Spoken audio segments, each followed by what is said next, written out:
Hey, I want to welcome everybody back to another episode of Grace, Grit, and Grounds. So, I've challenged myself to try to create some more content. I've been praying very heavily on what the Lord wants me to speak about, and I do quite enjoy turning bowls and working on the lathe. And so, I decided to make some more videos that are related to that. Just sort of dive into some of the wisdom from the wood shop, if you will. Today I'm working with white oak, not because it's easy to find or even easy to work with, actually. It's just the opposite because, well, it isn't that easy to work with. It's at its heart oak, and oak is a little bit hesitant to want to be worked. I couldn't get a single piece tall enough for the project that I wanted to do. So I took two blocks that I had acquired from the lumber mill in Indiana, and I glued those two blocks together just to get the height that I needed. It's not ideal, I'll be honest, and you can see there's a seam in those two blocks. And as I'm turning it into round, you can tell very quickly that there's some glue that's left on the outside, but the reality is that's going to disappear relatively quickly as I start to really uh, get it into the shape that it needs to be. But still, you can see the seam, and that's a place where the two individual things had to become one just to be useful. And honestly, that whole concept feels a lot like the season of Lent, a season where we come to God not as a whole polished people, but as pieces, fragments, stories that don't quite line up, and yet somehow in His hands those pieces hold together. I've started by mounting this piece on a worm screw, and if you don't know what that is, I've talked about it in the past. It's just exactly what it says. It's a big screw that you put into one end and attach it to the four-jaw chuck. I drive that steel deep into the center of the block. It's not a gentle process, but it is direct, and like I said, it anchors the piece so that everything else that I need to do with this can happen. There's something about that step that always gets me. Before anything can be shaped, it needs to be secured. Before God can begin the deeper work, He establishes something firm. He establishes identity and belonging. And, He makes the statement, "You are mine." Scripture talks about being rooted and grounded and established. That's not poetic fluff or just the way that he speaks. It's more than that. It speaks of survival, of love, of pulling us deeper into himself. Because once the lathe starts spinning, well, everything changes. The first thing I do is cut a tenon after I bring it into round. You can see that there. I want to try to get that initial spot where the four-jaw chuck is going to hold it once I take it off the worm screw. It's not a glamorous part, and to be honest with you, at the end of the project, nobody's going to see it when it's finished because it's the base, and I'm gonna sand that off. I'm gonna cut that down to where you will never even see it. Um, it's the thing that really allows it to be held into place. You can see me knocking off some of the edges and bringing it closer into that round that I'm looking for. But that tenon, it's the grip point. Um, and it may be hidden, it may not be seen in the end, but it is essential. There's a lot in the spiritual life that works like that. The disciplines that no one applauds, the quiet prayers, the small acts of kindness and obedience, the unseen surrender, that's the tenon. That's what holds us together. That's what holds everything together when life starts spinning fast and sometimes almost out of control. So, as you can see, I'm bringing this piece into a shape that I already have in my mind, and I know where I want to take this. I want to create a cup, a wooden cup. I've done a chalice in the past, and I've done a lot of bowls, but I haven't done a lot of cups. In fact, the few that I have made, They haven't always come out well. In fact, I wanna say that I've probably made, maybe 10 or 15 different attempts over the years and only been successful 4 or 5 times. That kind of, I don't know, kinda sets me up for a challenge, at the same time makes me feel like that, maybe I'm biting off more than I can chew. But either way, it's what I've chosen to do with this project, and I'm looking forward to seeing if I can bring it to fruition. Well, it's time to flip the, piece around, so pulling it off the worm screw is the next step, and this is where it starts to get, well, a little bit interesting.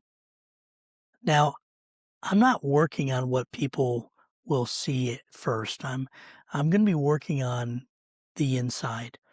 And I do that for a reason because for me, the inside is, well, it's one of the most important things. It's the vessel. It's what's going to be held inside, and doing the inside is an important part. Plus, I have a challenge with the insides. There's a lot more opportunity for end grain cutouts, and it doesn't always end up being as smooth as I like. And so the interior of the bowls is something that I really work hard on. So right now I'm grabbing my Forstner bits, and I've used this phrase in the past. It's just a bigger bit that will carve away some of the inside. And I get 3 of them. Each one is a little larger than the last, and I begin boring out that center. The idea is removing the mass quickly and aggressively.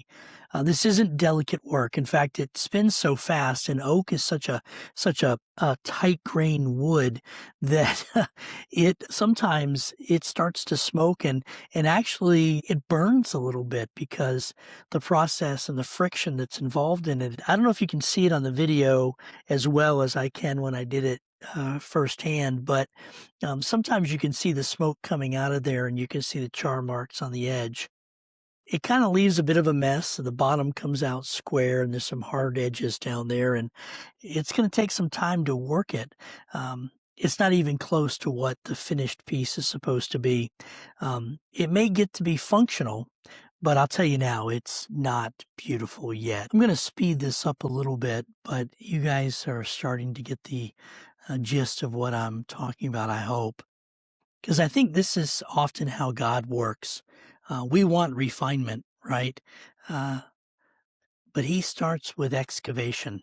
We want smooth lines, but He begins by sometimes cutting deep. That's what Lent reminds us of.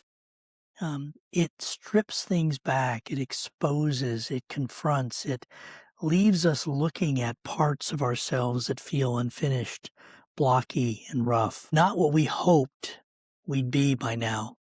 But that's not the end of the process. That's just, well, that's just the clearing.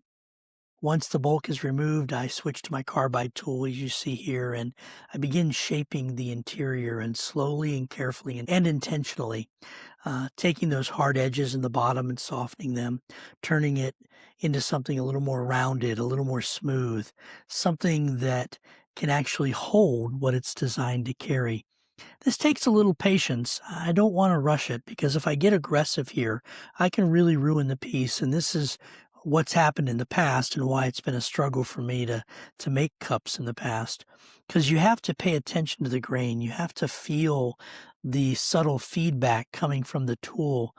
This is where I think the spiritual life metaphor shifts.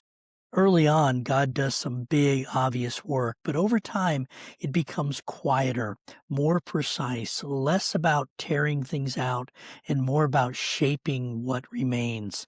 That's the formation that we've been talking about. This is where true character is built, and it happens on the inside. I heard another woodworker once tell me, and I've mentioned this before, to focus on the outside because that's what people see first. And I'm not saying he's wrong. I respected him greatly when he mentioned that to me. The outside does matter. It's what people notice. It's what gets the first impression. It's also what we spend most of our time presenting to the world. But I keep thinking, what good is a beautiful cup if the inside can't hold anything? Jesus said something that cuts right through that tension. He talked about people who clean the outside of the cup while the inside remains a mess. He wasn't criticizing the craftsmanship. He was exposing the priorities that the Pharisees had back in that time. Because in the kingdom of God, the inside is not secondary. It's the point. When Samuel was looking for a king that would replace Saul, he points out very clearly that while mankind looks on the outside, God looks at the inside. And so that's kind of the point, working the inside and the outside as well. So I work both. The outside gets shaped, refined, balanced. It matters. I know it does. And we are called to live lives that reflect something of God's goodness in a very visible way. There's no denying that. But the inside, that's where I like to linger. That's where I spend the bulk of my time before I get to the sanding.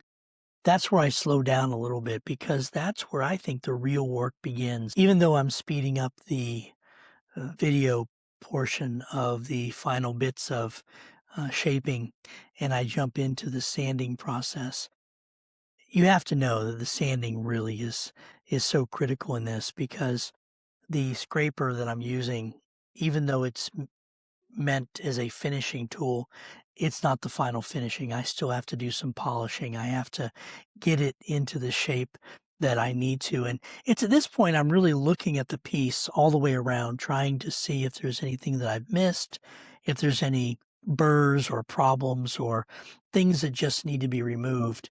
And I do notice some things as I'm going through this that there is a couple spots that I need to deal with now. If I don't, they could potentially become problems later on. So I pull out my super glue, my CA glue, and I sort of just rub it into place and I get some sawdust and I sprinkle in there because sometimes putting that sawdust in there, it seals it, it brings it where it needs to be.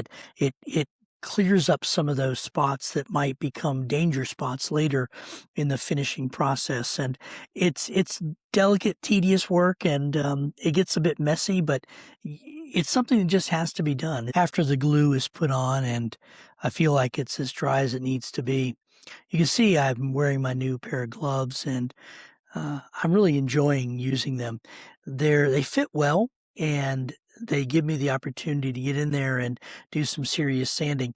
One of the reasons why I wear gloves, and I know there are people that will complain about this, and I'm not saying this is the safest way to do it. And if you're watching this at home and you're thinking, oh, it's horrible and you're cringing, you know, this is how I do it. I don't ask for your judgment. I'm not, asking for your opinions in this. This is just how I do things. I do this largely because I like to get my fingers and hands on the piece so when I'm sanding it so I can make sure I'm getting the sanding done right. That friction that the sandpaper builds up, it generates quite a bit of heat, and I need a good thick leather glove that's going to protect my fingers from that kind of heat. Even so, it still builds up, and I have to pause now and then and pull the fingers out because it still burns just a little bit. But that's part of the process of sanding and shaping. This is where I'm bringing this cup into greater focus. And I'm really enjoying the way it's coming out. I'm enjoying the smell. I've not worked with white oak before. This is the first time. There's a nutty, sweet scent that comes from it that's different from any wood that I have sanded and shaped in the past. It really is becoming one of my more favorite woods to turn. I probably say that every time I turn a new piece of wood, but in this particular instance, it's true. So now comes the new part, and I've got to get some of the sawdust out, so I'm using my compressed air to do that because I'm going to do something new that I haven't done before. I'm bringing fire into the equation. As you can see, I plan to use a small butane torch that looks like a lightsaber. If I'm being honest, when I first bought it, that's what I wanted to use. Unfortunately, there was there's no more fuel. I only got a flicker of a flame out of it, and I bought it because it looked like a lightsaber, and I really, really wanted it to work. But it didn't, so I had to go to something a bit larger. I reached for my bigger tool. This is a flamethrower kind of device that looks a little bit more like a halo rifle than it does anything else. It's kind of loud, it's heavy, it's not subtle. And because I'm working in the middle of the day, I can barely see the flame, but I had to trust that it was there. I had to read the wood, not really the fire. I had to watch the color change. I had to watch the surface respond. At one point, you can see I'm pushing the silver barrel of it into the cup just to get the char right. And I ended up melting a bit of the plastic on the end of the torch. It was not my best moment. But the fire did its job. That part hits a little different because the flame wasn't always visible, but it was always working. I think there's seasons in life where God feels like that. We don't see the movement and we don't feel the heat the way we expect, but something is changing. Something is becoming sealed. Something is being strengthened and prepared. White oak is used often for barrels because of this very process. The fire transforms it so that it can hold what matters without leaking, without breaking down. Fire doesn't destroy its purpose, it actually completes it. And as we move through the final days of Lent, heading towards Easter, it's impossible not to see the parallel. The cross that looked like destruction, the silence that felt like absence, a tomb that seemed final, and yet God was working in ways that no one could see. Resurrection is not just a moment, it was a process that often begins in hidden places. The cup is going to be finished eventually with carnauba wax on the outside. It's a smooth and it will bring a level of shininess and sealing on the outside that I want, something that I can be proud to set on a table. But what matters most is what you can't always see at first glance. That's the interior that's been shaped, the interior that's been burned, the interior that's been prepared. And now I feel like I can hold something that, well, that feels like an invitation. It's not just something that looks good. It's not something that just appears put together. It's something that is more, it's deeper. But I think that's how we are, to become the kind of person who can carry something of God's life into the world. Grace and truth, His presence, His peace, real things. These are the things that matter. Because at the end of the day, it's about what God is doing inside us. Taking what feels pieced together, anchoring it, shaping it, hollowing it, refining it through fire, and sending it out into the world not as a decoration, but as a vessel. And maybe that's what Lent has been about all along, making room for Him to move in our lives in a way that will truly be transformative. I've enjoyed this process, and I hope that you've enjoyed it as well. As I'm putting the final finish on this, I want to encourage you to think about some of the things we've talked about. If this episode resonates with you, I encourage you to like and subscribe and hit the little bell notifications so that you can be informed when we're doing another video, and maybe even share this link with a friend that we might be able to pass on, a little bit of what we're doing. I again want to thank you so much for joining me for this episode of Grace, Grit, and Grounds. As always, I want to encourage you simply by saying that grace builds what grit sustains. And here's the final piece. I hope you've enjoyed it, and I look forward to meeting you again.